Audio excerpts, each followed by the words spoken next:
ganyan lang siya pagluto guys ng ating pusit. Ayan, sarap niyan. So paigahin lang natin to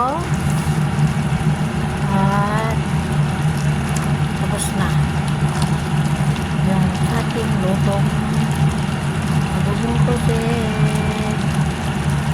So paigahin lang siya guys, paigahin lang natin yung sabaw kaya magluto.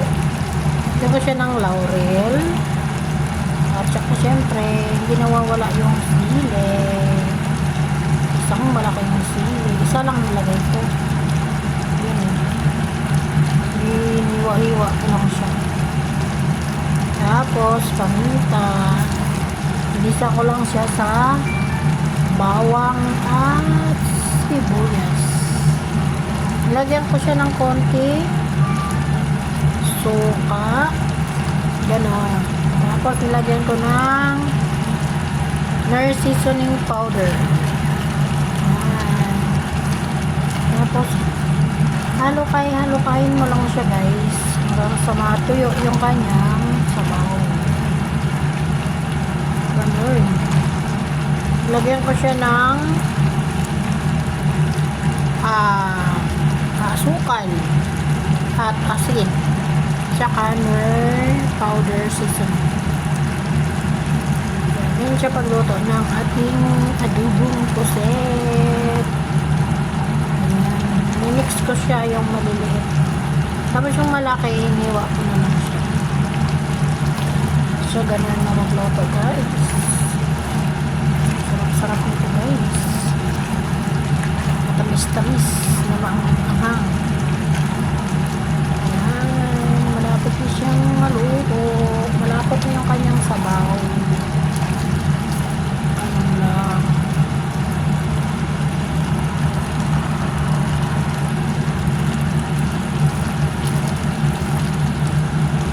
Ang bango. Kasi nilagyan ko siya ng laurel. Pero maraming dahon ng laurel nilagay ko. Diba? Requested by pagka naluto na ito mapapalipad na kaagad to guys kasi paluto ito guys.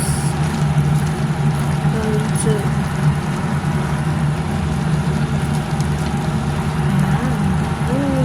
sarap, diba? Sarap po yan. Konting ano na lang, lumapot na yung sabaw.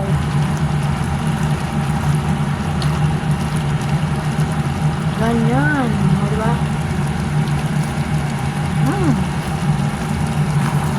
Ang sarap.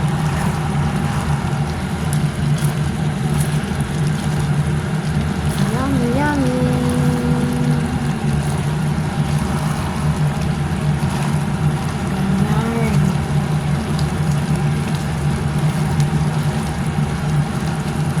So, wait na lang natin siyang matuyo ang sabaw. Meron pa eh. Sarap, di ba?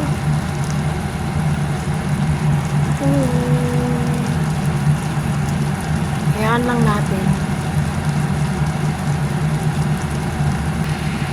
So, ayan na siya guys. Medyo natuyo na yung sabaw. Ang dami pala. Kalibre yung kapitbahay nito ba? Kapitbahay na Pinay. Nasa kabilang building.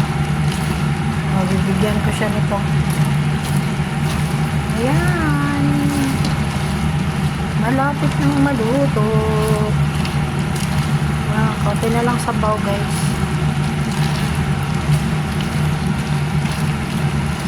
Konting ano na lang. Konting luto na lang. Uy, sarap. Uy, sarap. Ay ba? Uy. So, yummy yarn.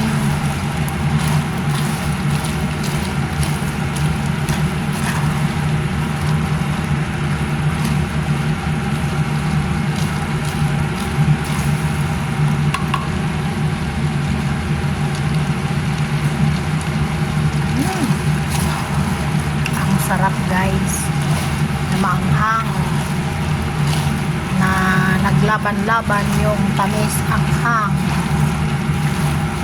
Ang sarap. O, diba? So, hanggang dito na lang ang aking video guys. Maraming salamat sa inyong panonood. Ayan. Luto na yung ating adobong pusit. Ayan. Thank you for watching. Bye-bye. See you on my next video.